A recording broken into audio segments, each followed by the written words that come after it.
നമസ്കാരം. കേരള രാഷ്ട്രീയം മൊത്തം അഴിമതിയും അക്രമവും പെണ്ണുകേസും ഒക്കെ കൊണ്ട് ചീഞ്ഞു നാറിയിരിക്കുന്ന അവസ്ഥയിലാണ്.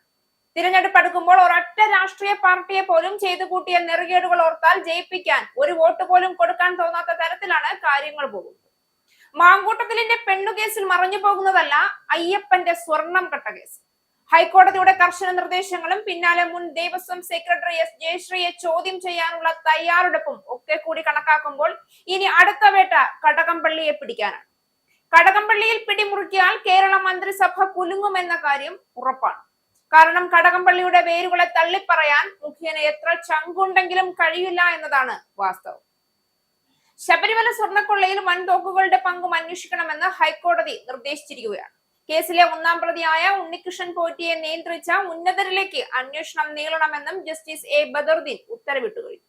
കേസിലെ 4ഉം 6ഉം പ്രതികളായ മുൻ ദേവസ്വം സെക്രട്ടറി എസ് ജയശ്രീ, മുൻ അഡ്മിനിസ്ട്രേറ്റീവ് ഓഫീസർ എസ് ശ്രീകുമാർ എന്നിവരുടെ മുൻകൂർ ജാമ്യ ഹർജികൾ തള്ളിക്കൊണ്ടുള്ള ഉത്തരവിലാണ് കോടതിയുടെ നിർദ്ദേശം.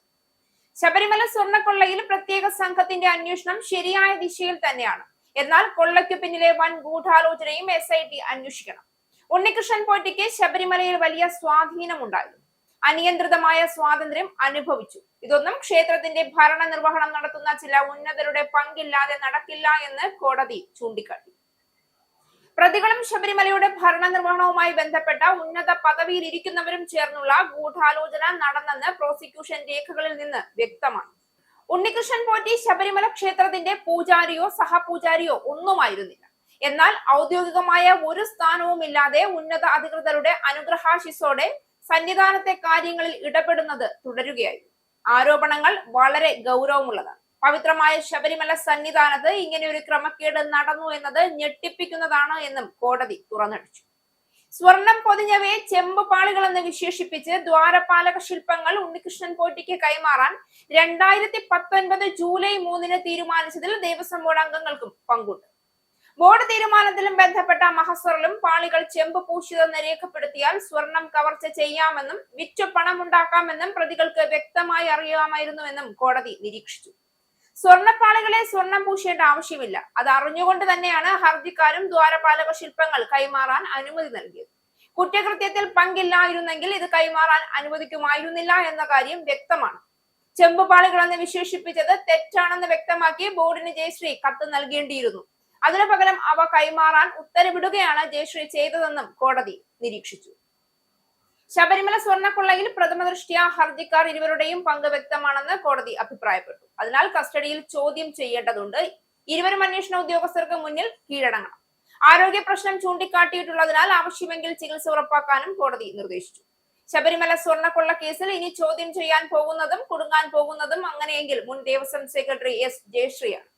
ജയശ്രീയെ ചോദ്യം ചെയ്യുമെന്ന് അന്വേഷണ ഉദ്യോഗസ്ഥർ സ്ഥിരീകരിച്ചു കഴിയുമ്പോൾ മന്ത്രിസഭയുടെ ഉത്തരത്തിന്റെയും അടിത്തറയുടെയും ബലക്കുറവ് കൂടുതൽ പ്രതിസന്ധിയിലേക്ക് കടക്കുമെന്നുള്ള സൂചനകൾ കൂടി വ്യക്തമാവുകയാണ്. ഹൈക്കോടതിയുടെ മുൻകൂർ ജാമ്യാപേക്ഷ തള്ളിയതോടെയാണ് ജയശ്രീയെ ചോദ്യം ചെയ്യാൻ അന്വേഷണ സംഘം തീരുമാനിച്ചിരിക്കുന്നത്. ജയശ്രീക്ക് ഗൂഢാലോചനയിൽ പങ്കുണ്ട് എന്നാണ് SITയുടെ പ്രാഥമിക നിഗമനം. ജയശ്രീയുടെ ആരോഗ്യസ്ഥിതി ചോദ്യം ചെയ്യലിന് തടസ്സമാകില്ല എന്നാണ് വിലയിരുത്തൽ. ദ്വാരപാലക പാളികൾ കടത്തിയ കേസിലാണ് ചോദ്യം ചെയ്യുക. കേസിൽ ജയശ്രീ നിർണായക കണ്ണിയാണ് എന്ന് തന്നെയാണ് അന്വേഷണ സംഘത്തിന്റെ നിഗമനം.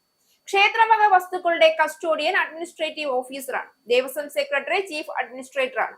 ആ ചുമതല കൂടി വഹിച്ചിരുന്നയാളാണ് ജയശ്രീ. അതുകൊണ്ട് തന്നെ ക്ഷേത്രവക സ്വത്തുകൾ കൈകാര്യം ചെയ്യുന്നതുമായി ബന്ധപ്പെട്ട് ജയശ്രീക്ക് ഗൂഢാലോചനയിൽ പങ്കുണ്ട് എന്ന് തന്നെയാണ് നിഗമനം.